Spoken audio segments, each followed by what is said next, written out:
Sahabat lintas Danau Toba, saat ini kita berada di Gambiri. Ya, ini baru saja Bapak Obinsan Sidabutar dan tim panen buah naga.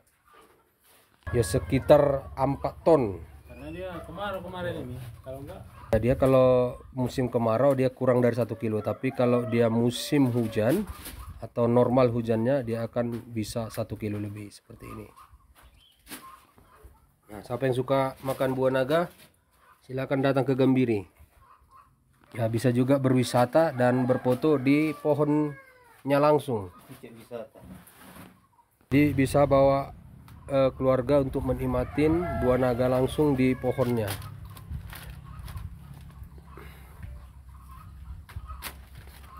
Jadi ini tidak jauh dari pasar ataupun jalan di Dolok Perdamaian. Dari Gambiri, Dolok Perdamaian, Tagor Sitong melaporkan. Ayo kita jalan-jalan melihat buah naga. Ya, satu batangnya bisa mencapai 50 sampai 100 buah.